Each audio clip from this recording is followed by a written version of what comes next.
ನಮಸ್ತೆ ಪ್ರಿಯ ವೀಕ್ಷಕರೇ, ನಾನು ಎಸ್ ವಿ ಚಂದ್ರಕಲಾ ಶಿವಮೊಗ್ಗ. ಈಗ ನಾನು ತೋರಿಸ್ತಿರೋದು ಮಧ್ಯಾಹ್ನದ ಅಡುಗೆ ಮನೆ ರೆಸಿಪಿ. ಸಣ್ಣ ಸಣ್ಣ ಈರುಳ್ಳಿ ಹುಳಿ. ಈ ರೀತಿಲೇ ಸಣ್ಣ ಈರುಳ್ಳಿಗಳು ಬಹಳಷ್ಟು, ಕೆಲವು ಸಲ 100 ರೂಪಾಯಿಗೆ 5 kg 6 kg ಹೀಗೆಲ್ಲ ಕೊಡ್ತಾರೆ.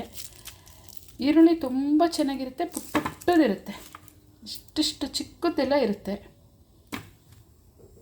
ಈರುಳ್ಳಿ ಹುಳಿ ಅಂತೂ ನಮಗಂತೂ ತುಂಬ ಇಷ್ಟ. ಈರುಳ್ಳಿ ಹುಳಿ ಅಂದರೆ ಅದ್ರ ಜೊತೆ ಸ್ವಲ್ಪ ಬೇಳೆ, ಹೆಸರು ಕಾಳು, ಒಂದು ಆಲೂಗೆಡ್ಡೆ, ಹೀಗೆ ಈರುಳ್ಳಿ ಯಥೇಚ್ಛವಾಗಿ ಹಾಕಿ ಒಂದು ದೊಡ್ಡ ತಪ್ಪಲೆಲೆ ಹುಳಿ ಮಾಡಿ 2 ಹೊತ್ತು 3 ಹೊತ್ತು ಅದನ್ನು ತಿಂದಷ್ಟು ಬೇಜಾರಾಗದೇ ಇರುವಂಥ ಒಂದು ತುಂಬ ರುಚಿಕರವಾದ ಈರುಳ್ಳಿ ಹುಳಿಯ ರೆಸಿಪಿ ಇದು. ಈ ಥರ ಈರುಳ್ಳಿ ಎಲ್ಲ ತಗೊಂಡ್ಬಿಟ್ಟು ನಿಮಗೆ ಎಷ್ಟು ಬೇಕು ಅನಿಸುತ್ತೆ, ಮನೇಲಿ ಎಷ್ಟು ಜನ ಇದ್ದಾರೆ ಅಥವಾ ಒಬ್ಬರೇ ಇದನ್ನು ಎಷ್ಟು ತಿನ್ಬೋದು, ಈ ಥರ ಲೆಕ್ಕ ಹಾಕಿಬಿಟ್ಟು ನಾನಂತೂ ಒಂದು 25ರಿಂದ 50 ಈರುಳ್ಳಿ ತೊಗೊಳ್ತೀನಿ ನೋಡಿ. ಈ ಥರ ಅದನ್ನೆಲ್ಲ ಸಿಪ್ಪೆ ಬಿಡಿಸಿ ಹೀಗೆ ಏನಿಲ್ಲ, ಈ ಕಡೆ ಆ ಕಡೆ ಕಟ್ ಮಾಡೋದು, ಇದು ಕಟ್ ಮಾಡೋದು, ಸಿಪ್ಪೆ ಬಿಡಿಸಿ ಇಷ್ಟು ಬಿಡಿಸಿಟ್ಕೊಳ್ಳೋದು. ಹಾಗೆ ಈಗ ಒಲೆ ಮೇಲೆ ನಾನು ಒಂದು ಬೇರೆ ಪಾತ್ರೆಲೆ, ಕುಕ್ಕರಲ್ಲೆಲ್ಲ ಇಟ್ಟಿಲ್ಲ, ಇದು ಕರ್ಗೋಗ್ಬಿಡುತ್ತೆ. ತೊಗರಿಬೇಳೆ ಜೊತೆ ಒಂದು ಹಿಡಿ ಹೆಸರು ಕಾಳು ಹಾಕಿ ಬೇಯಕ್ಕಿಟ್ಟಿದ್ದೀನಿ. ಅದು 1/4 ಭಾಗ ಬೆಂದಿದೆ ಅಂದಾಗ ಇದು ನಾವು ಈ ಸಿಪ್ಪೆ ಸುಲ್ಕೊಂಡಿರೋಂಥ ಈರುಳ್ಳಿ ಹಾಕಿಬಿಟ್ಟು ಅದೊಂದು 3 ಕುದಿಗೆ ತುಂಬ ಚೆನ್ನಾಗಿ ಬೇಯುತ್ತೆ. ಇನ್ನು ಮಾಮೂಲಿ ನಾವು ಸಾಂಬಾರಿಗೆ ಹುಳಿಗೆಲ್ಲ ರುಬ್ಬಾಕ್ತೀವಲ್ಲ, ಆ ಥರ ಸ್ವಲ್ಪ ತುಂಬ ಖಾರ ರುಬ್ಬಾಕ್ಬಾರ್ದು, ಯಾಕಂದರೆ ಇದು ಮಂದ ಆಗುತ್ತೆ. ಹೆಸರು ಕಾಳು, ಬೇಳೆ, ಈರುಳ್ಳಿ ಎಲ್ಲ ಸೇರಿ ಸ್ವಲ್ಪ ಅದಕ್ಕೆ ಖಾರ ಹಾಕಿ ರುಚಿಗೆ ತಕ್ಕಷ್ಟು ಉಪ್ಪು, 1-2 ಟೊಮೊಟೊ, ಒಂಚೂರು ಹುಣಸೆ ಹುಳಿ ರಸ, ಒಂದು ತುಂಡು ಬೆಲ್ಲ, ಇಷ್ಟೆಲ್ಲ ಹಾಕಿ ಕುದಿಸೋದ್ರಿಂದ ಆಮೇಲೆ ಒಂದು ಒಗ್ಗರಣೆ ಕೊಡೋದು. ಒಂದು ಕರಿಬೇವು, ಒಣಮೆಣಸಿನ್ಕಾಯಿ, ಒಂಚೂರು ಇಂಗು, ಇಷ್ಟು ಒಗ್ಗರಣೆ ಕೊಟ್ಟು ಒಂದು ರುಚಿಕರವಾದ ಈರುಳ್ಳಿ ಸಾಂಬಾರು ಮಾಡೋದು ಹೇಗೆ ಅಂತ ನೋಡೋಣಲ್ಲ. ನೋಡಿ, ನಾನಿಲ್ಲಿ ಈ ಥರ ಒಂದು ದೊಡ್ಡ ಪಾತ್ರೆಲೆ ತೊಗರಿಬೇಳೆ ಜೊತೆ ತೊಗರಿಬೇಳೆ ಅದರೊಳಗೆ ಒಂದು ಅರ್ಧ ಪಾವು ತೊಗರಿಬೇಳೆ ಹಾಕಿದ್ರೆ 1/4 ಪಾವಷ್ಟು ಹೆಸರು ಕಾಳು, ಇದನ್ನು ನೀರು ಕುದಿಯೋಕ್ಕೆ ಇಟ್ಕೊಂಡು ಒಟ್ಟಿಗೆ ಬೇಯಕ್ಕೆ ಹಾಕಿದ್ದೀನಿ. ಈಗಾಗಲೇ ಇದು ನೋಡಿ ಈ ಥರ 1/4 ಭಾಗ ಬೆಂದಿದೆ. ಈ ಟೈಮಲ್ಲೇ ನಾವೇನು ಈರುಳ್ಳಿ ಸಿಪ್ಪೆ ಎಲ್ಲ ಇಟ್ಕೊಂಡಿರ್ತೀವಲ್ಲ, ಇದ್ರ ಜೊತೆ ಹಾಕೋದ್ರಿಂದ ಅದು ಸಮವಾಗಿ ತೊಗರಿಬೇಳೆ ಹೆಸರು ಕಾಳನ್ನು ಬೇಯುತ್ತೆ, ಈರುಳ್ಳಿನೂ ಹದವಾಗಿ ಬೇಯುತ್ತೆ. ಆ ನಂತರ ಬೇರೆ ಹುಳಿಗೆಲ್ಲ ಏನು ಹಾಕ್ತೀವಿ ನಾವು, ಹಾಗೆ ಟೊಮೊಟೊ ಹಾಕೋದು, ಒಂದು ಸ್ವಲ್ಪ ಉಪ್ಪು ಹಾಕೋದು, ಅದು ಬೇಯ್ತಿದ್ದಂಗೆ ರುಬ್ಕೊಂಡಿರೋಂಥ ಒಂದು ಖಾರ ಅಂದರೆ ಖಾರ ಅಥವಾ ಮಸಾಲ ಏನು, ತೆಂಗಿನಕಾಯಿ ಜೊತೆಗೆ ಮತ್ತೇನು ಈರುಳ್ಳಿ ಬೆಳ್ಳುಳ್ಳಿ ಹಾಕೋ ಅಗತ್ಯ ಇಲ್ಲ. ತೆಂಗಿನಕಾಯಿ ಜೊತೆಗೆ ಹುಳಿ ಪುಡಿ, ಸಾಂಬಾರು ಪುಡಿ ಮಾಡ್ಕೊಂಡಿರ್ತೀವಲ್ಲ, ಅದು ರುಬ್ಬಿಟ್ಟು ಹಾಕಿ ಕುದಿಸೋದು. ಅದಕ್ಕೆ ಒಂದು ಸಣ್ಣ ತುಂಡು ಬೆಲ್ಲ, ಒಂಚೂರು ಹುಣಸೆ ಹುಳಿ ರಸ, ಇಷ್ಟು ಹಾಕಿ ಕುದಿಸ್ಬಿಟ್ಟು ಒಂದು ಒಗ್ಗರಣೆ ಕೊಡೋಂಥದ್ದು. ನೋಡೋಣ ಮುಂದಿನ ಹೇಗೆ ಅಂತ. ನೋಡಿ, ಈಗ ಸಿಪ್ಪೆ ಬಿಡಿಸಿದಂಥ ಈರುಳ್ಳಿ ನಾನೊಂದು 40-42 ಸಿಪ್ಪೆ ಬಿಡಿಸಿಟ್ಕೊಂಡಿದ್ದೀನಿ. ಇದೇನು ಗುಳುಮ್ ನುಂಗ್ಬೋದು, ಒಬ್ರೊಬ್ರು 10 ಬೇಕಾದ್ರೆ ತಿನ್ಬೋದು. ಬಿಡಿಸ್ತಾ ನಮಗೆ ಕಣ್ಣಲ್ಲಿ ನೀರು ಬರುತ್ತೆ ಅಂತ ಸ್ವಲ್ಪ ನಿಲ್ಲಿಸೋದಷ್ಟೇ. ಎಷ್ಟು ಹಾಕಿದ್ರೂ ಇದು ಎಷ್ಟು ತಿಂದರೂ ಯಾವ ಎಫೆಕ್ಟು ಇಲ್ಲ, ತುಂಬ ಈರುಳ್ಳಿ ಒಳ್ಳೆಯದೇ ಅಲ್ವಾ. ಈಗ ನಾನಲ್ಲಿ ಅದೇನು ಹೆಸರು ಕಾಳು ಬೇಳೆ ಬೆಂದಿದೆಯಲ್ಲ ಅದಕ್ಕೆ ಹಾಕ್ತೀನಿ ಇದೆಲ್ಲ ಬೇಯೋಕ್ಕೆ.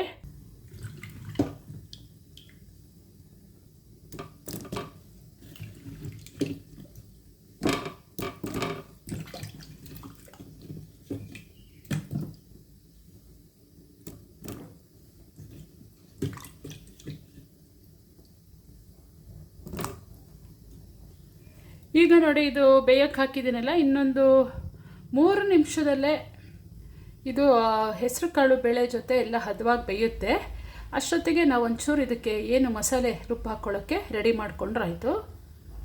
ಇದಕ್ಕೇನು ಮುಚ್ಚಿಡೋದು ಬೇಡ, ಹಾಗೆ ಕುದ್ದು ಬೆಂದ್ಬಿಡುತ್ತದು. ನೋಡಿ, ಹೆಸರು ಕಾಳು ತೊಗರಿಬೇಳೆ ಈಗ 1/4 ಭಾಗ 90% ಬೆಂದಿದೆಯಲ್ಲ, ಇನ್ನೊಂದು 10 ಭಾಗ ಈರುಳ್ಳಿ ಜೊತೆ ಬೆಂದ್ಬಿಟ್ರೆ ಸಾಕು. ಇದು ಬೇಯ್ಬೇಕಾದ್ರೆ ಸ್ವಲ್ಪ ಅರಿಶಿನೂ 1-2 ಸ್ಪೂನ್ ಎಣ್ಣೆ ಹಾಕಿರೋದ್ರಿಂದ ಕಟ್ಟು ಚೆನ್ನಾಗಿ ಬಿಟ್ಕೊಳ್ಳುತ್ತೆ ಇದು. ಈಗ ಸ್ವಲ್ಪ ತೆಂಗಿನಕಾಯಿ ತುರಿ, ಹಾಗೆ ಏನು ಹುಳಿ ಪುಡಿ ಇರುತ್ತಲ್ಲ, ಈ ಥರ ಮಾಡಿಟ್ಕೊಂಡಿರ್ತೀವಿ ನೋಡಿ, ಸಾಂಬಾರು ಪುಡಿ, ಹುಳಿ ಪುಡಿ, ಇದನ್ನು ಸೇರಿಸಿಬಿಟ್ಟು ಒಂಚೂರು ಹುಣಸೆ ಹುಳಿ ರಸ, ಒಂದು ತುಂಡು ಬೆಲ್ಲ, ಇಷ್ಟು ಸೇರಿಸಿ ಚೆನ್ನಾಗಿ ಕುದಿಸ್ಬಿಟ್ರೆ ಆಯಿತು. ನೋಡಿ ಈರುಳ್ಳಿ ಚೆನ್ನಾಗಿ ಬೇಯ್ತಾ ಇದೆ. ಇದೇ ಸಂದರ್ಭದಲ್ಲಿ ಎರಡು ಟೊಮೊಟೊ ನಾನು ಹೆಚ್ಕೊಂಡಿದ್ದೆ, ಟೊಮೊಟೊ ಹಾಕೋಣ. ಸ್ವಲ್ಪ ರುಚಿಗೆ ತಕ್ಕಷ್ಟು, ಈಗ ಎಷ್ಟು ಬೇಕೋ ಅಷ್ಟು ಉಪ್ಪು ಹಾಕೋಣ. ಆಮೇಲೆ ಕುದ್ದ ಮೇಲೆ ಇನ್ನೂ ಸ್ವಲ್ಪ, ಮೊದಲೇ ಅಷ್ಟು ಉಪ್ಪು ಹಾಕ್ಬಿಟ್ರೆ ಭಾರಿ ಉಪ್ಪಾಗ್ಬಿಡುತ್ತೆ, ಹೋಳೆಲ್ಲ ತುಂಬ ಉಪ್ಪು ಹಿಡ್ಕೊಂಬಿಡುತ್ತೆ. ಈಗ ಎಷ್ಟು ಬೇಕೋ ಅಷ್ಟು ಉಪ್ಪು ಹಾಕೋಣ ಇದಕ್ಕೆ. ನೋಡಿ ನಾನು ಇಷ್ಟು ಉಪ್ಪು ಹಾಕ್ತೀನಿ ಇದಕ್ಕೆ. ಕುದಿಲಿ ಇದೇನು. ಈಗ ಏನಂದರೆ ನಾವು ಸೌಟು ತೊಗೊಂಡು ಪದೇ ಪದೇ ತಿರುಗಿಸ್ಬಾರ್ದು. ಇದು ಸೌಟು ತೊಗೊಂಡು ಪದೇ ಪದೇ ತಿರುಗಿಸ್ಬಾರ್ದು, ಯಾಕಂದರೆ ಈರುಳ್ಳಿ ಹಾಗಾಗಿ ಇಡೀ ಸಿಗಬೇಕು. ಆದರೂ ಪದ್ರ ಬಿಟ್ಕೊಂಡ್ಬಿಡುತ್ತೆ ಅದು ತಿರುಗಿಸ್ತಿದ್ರೆ. ಅದು ಹದವಾಗಿ ಬೇಯುತ್ತೆ, ಗೊತ್ತಾಗುತ್ತೆ ನಮಗೆ. ಈಗ ಇದು ಬೇಯ್ತಿದ್ದಂಗೆ ಖಾರ ಹಾಕ್ಬಿಟ್ರೆ, ಮತ್ತು ಅದೇ ಬಿಸಿಲು ತುಂಬ ಹೊತ್ತು ಬೇಯಿಸಿದ್ರೆ ಅದೆಲ್ಲ ಹೀಗೆ ಇರುತ್ತಲ್ಲ, ಅದು ಎಸ್ಲು ಬಿಟ್ಕೊಂಡ್ಬಿಡುತ್ತೆ. ಮತ್ತು ನಮಗೆ ಇಡೀ ಈರುಳ್ಳಿ ಸಿಕ್ಕಿದ್ರೆ ಅದು ಚೆಂದ, ರುಚಿ ಅದು. ನೋಡೋಣ ಈಗ ಇನ್ನೊಂದು 2 ನಿಮಿಷ ಅಷ್ಟೇ. ಇದಕ್ಕೆ ಖಾರ ಹಾಕ್ಬಿಟ್ರೆ, ಆಮೇಲೆ ಒಂಚೂರು ಹುಣಸೆ ಹುಳಿ ಹಿಂಡಿಬಿಟ್ಟು ಖಾರ ಹಾಕಿ, ಒಂದು ತುಂಡು ಬೆಲ್ಲ ಹಾಕಿ ಕುದಿಸ್ಬಿಟ್ರೆ ಮುಗೀತು. ಆಮೇಲೆ ಒಂದು ಇಂಗು, ಸಾಸಿವೆ, ಒಣಮೆಣಸಿನ್ಕಾಯಿ ಒಗ್ಗರಣೆ ಕೊಡೋಂಥದ್ದು. ನೋಡಿ ಈಗ ಈರುಳ್ಳಿ ಬೆಂದಿದ್ದಾಯಿತು. ಈಗ ನಾನು ಈ ರುಬ್ಕೊಂಡಿರುವಂಥ ಒಂದು ಮಸಾಲೆ ಅಥವಾ ಖಾರನ ಹಾಕ್ತಿದ್ದೀನಿ. ಹಾಗೆ ಹುಣಸೆ ಹಣ್ಣು ರಸ ಹೀಗೆ ಹಿಂಡ್ಕೊಂಡಿದ್ನಲ್ಲ, ಇದನ್ನು ಹಾಕ್ತೀನಿ.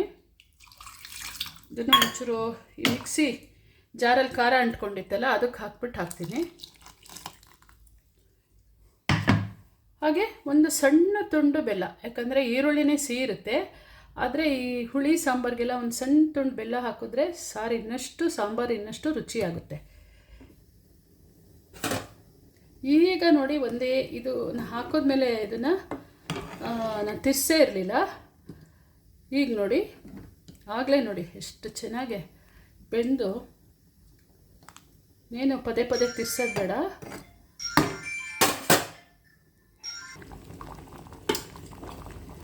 ಫೈನಲಿ ನಮ್ಮ ರುಚಿಕರವಾದ ಈರುಳ್ಳಿ ಹುಳಿ ರೆಡಿ ಆಯಿತು. ನೋಡಿ, ಈರುಳ್ಳಿ, ಹೆಸರು ಕಾಳು, ಬೇಳೆ ಎಲ್ಲ ಹಾಕಿದ್ದು ಹುಳಿ ರೆಡಿ ಆಯಿತು. ಇದಕ್ಕೆ ಮತ್ತೆ ಏನು ಸ್ವಲ್ಪ ಉಪ್ಪು ಬೇಕಿತ್ತು ಹಾಕಿದ್ದೀನಿ, ಎಲ್ಲ ಹಾಕಿದ್ದೀನಿ. ಇನ್ನು ಒಗ್ಗರಣೆ ಬೇಕಾದರೆ ಹಾಕೋಬೋದು, ಇಲ್ಲದಿದ್ದರೆ ಇಲ್ಲ. ಇದು ಹೇಗಿದ್ದರೂ ರುಚಿ ಇರುತ್ತೆ. ಕೆಲವರು ಒಗ್ಗರಣೆ ಬೇಡ ಅಂತ ಹೇಳೋರು ಇರ್ತಾರೆ. ಕಂಪಲ್ಸರಿ ಏನಲ್ಲ, ನಮ್ಮ ಇಷ್ಟ ಅದು.